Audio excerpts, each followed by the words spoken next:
Hey guys, welcome back to World of Warships. Today we're playing the Moskva. It's been a very long time since I've actually played this ship, and I got a really good game to show you guys. This, of course, is a coal ship these days, tier 10 Russian heavy cruiser here. Used to be top of the tree in the Russian line, but they moved it over to the coal rewards just because Nevsky fit into that line just a little bit better.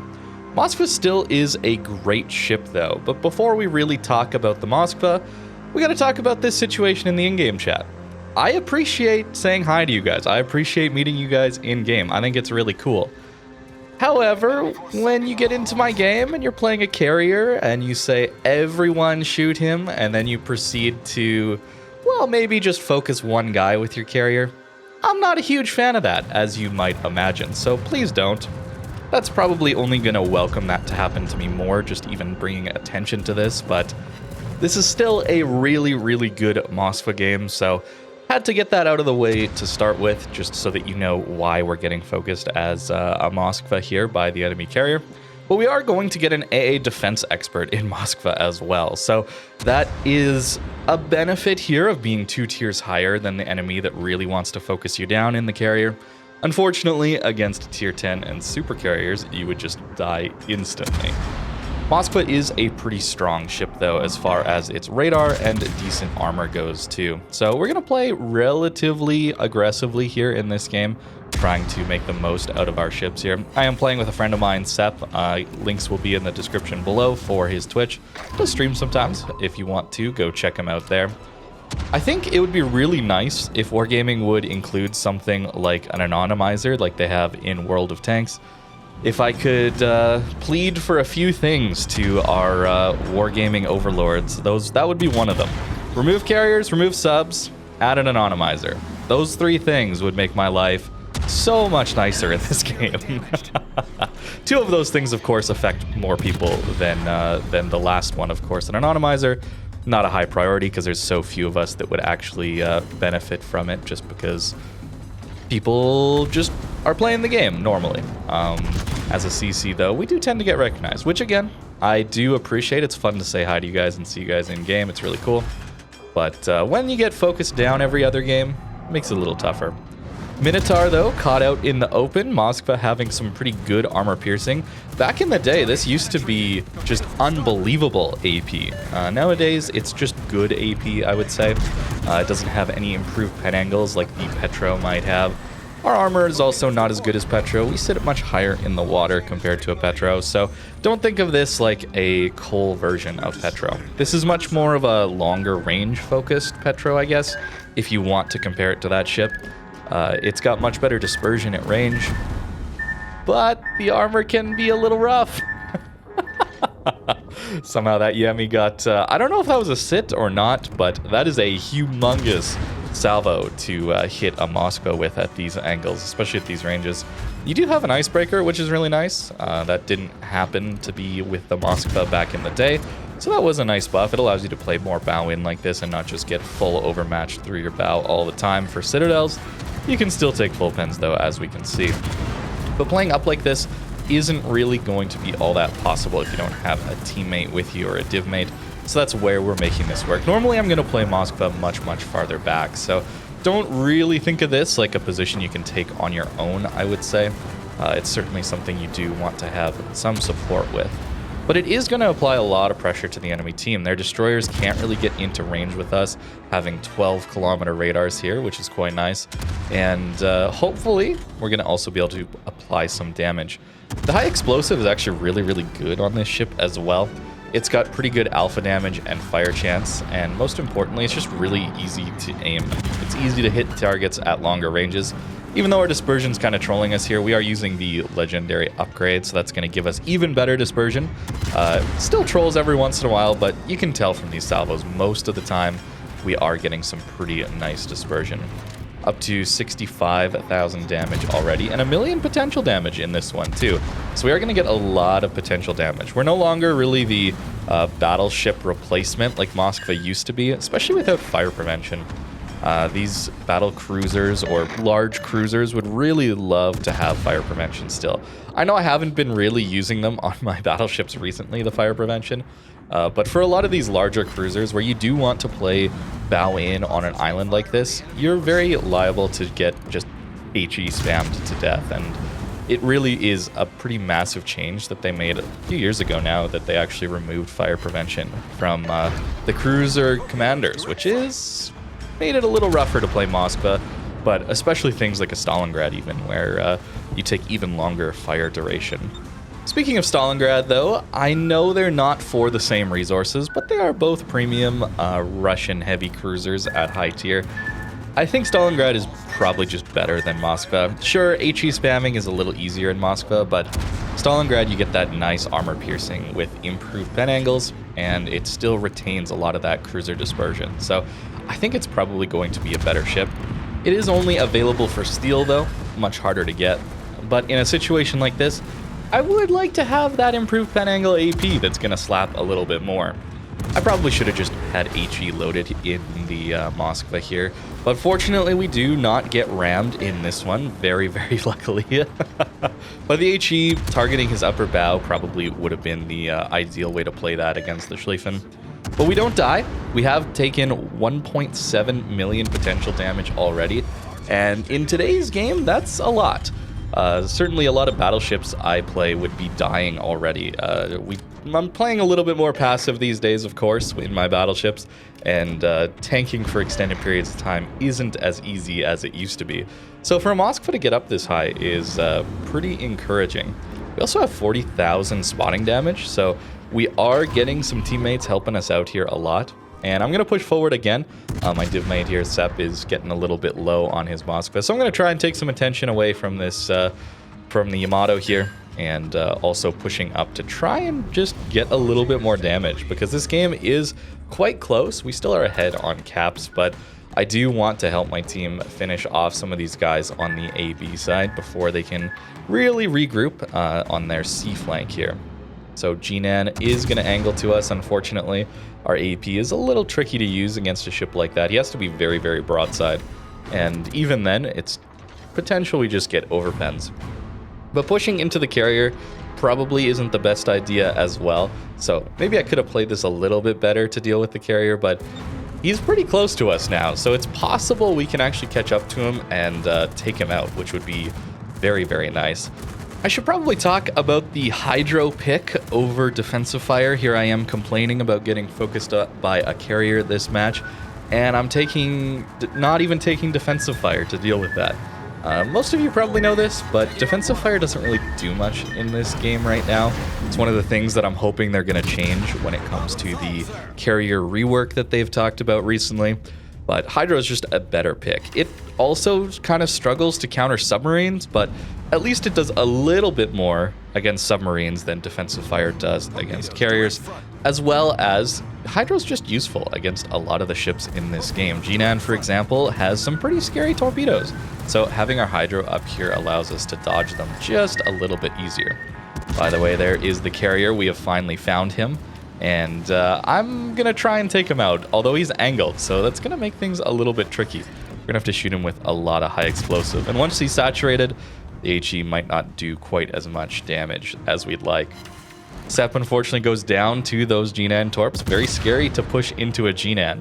If you've seen those videos I've made on that ship already, it's kind of the dream to just have people pushing into you as a Jinan. That's with all those torpedoes and the fast cooldown on the smoke screens. It's a very, very tricky ship to push into. And we do have to respect a Jinan here, even though he's on much lower health than we are.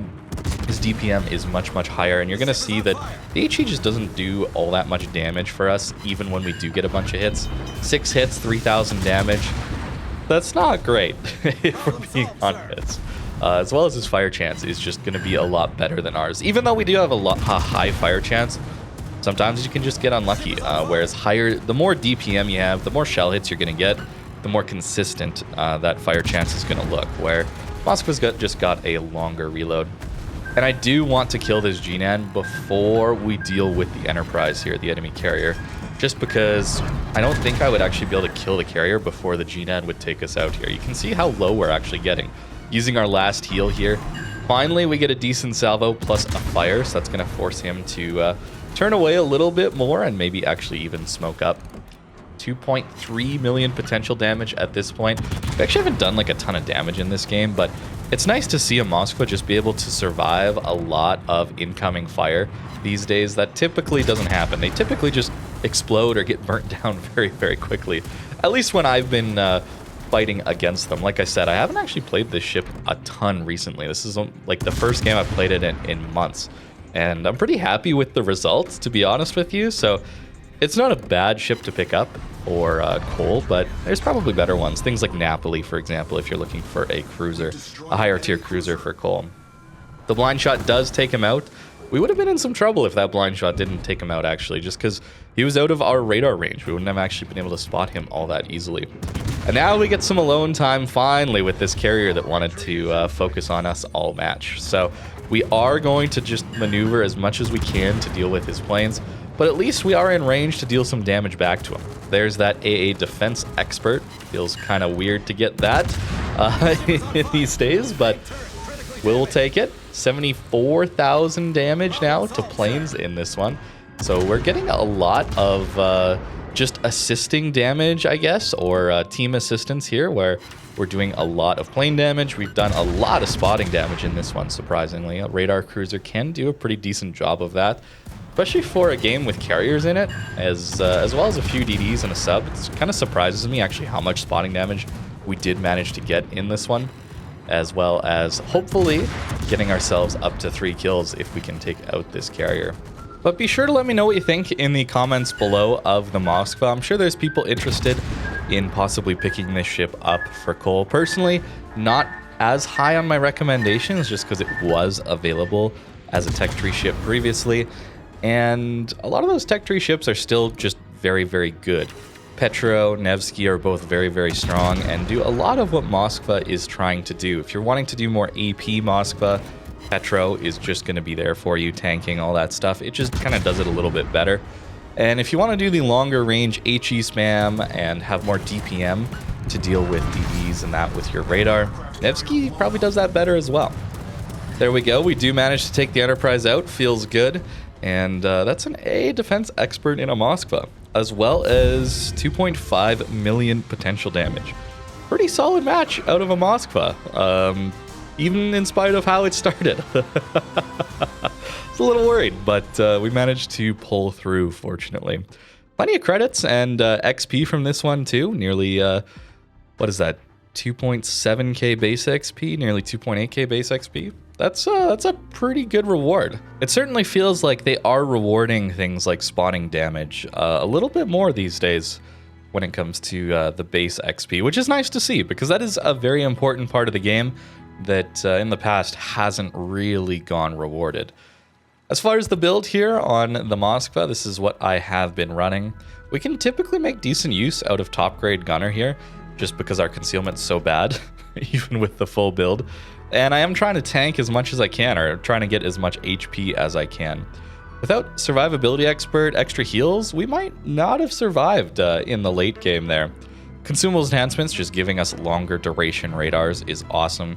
AR is awesome, we all know that. Gun feeder, because this is a ship where we do want to use both ammo types. And grease the gears, just because our turrets aren't the fastest turning in the world. If you don't have ledge mod, don't worry.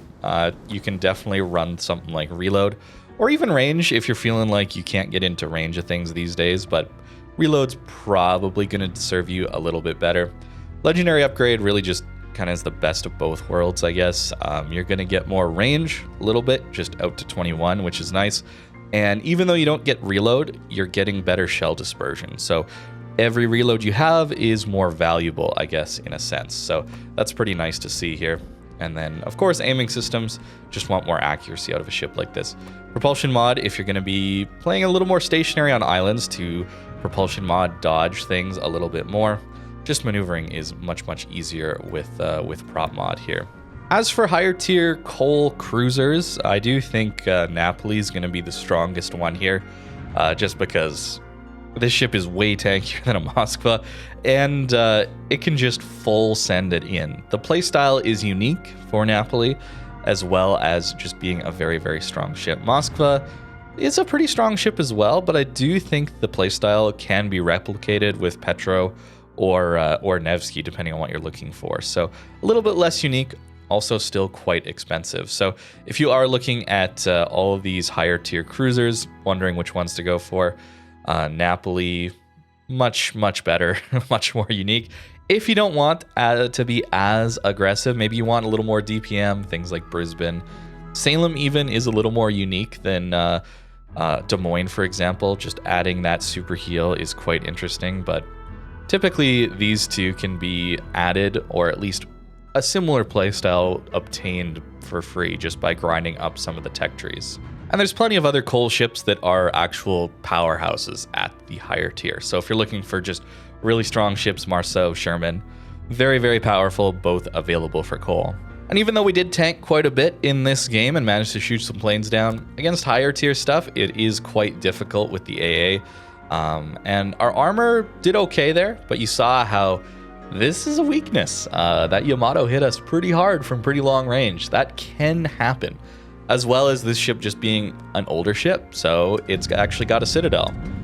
This is back in the day when ships came out and they actually could get punished for going broadside.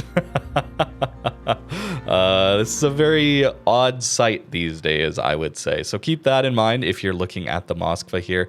A lot of other ships that are a little newer certainly have a little lower citadel. Petro's is still above water, thankfully, but this is a much smaller ship to hit, better concealment, so it isn't even nearly as punishable as something like the Moskva. Nevsky as well has above water citadel, but again, it is a little bit lower, a little bit harder to punish. But as you can see, Moskva can still do pretty well if you do get the right positions. And of course, have some div mates to help you out. That doesn't hurt either with some of these ships that have some weaknesses that can be made up for with good div mates. So thank you very much for watching, and I hope you have a great rest of your day.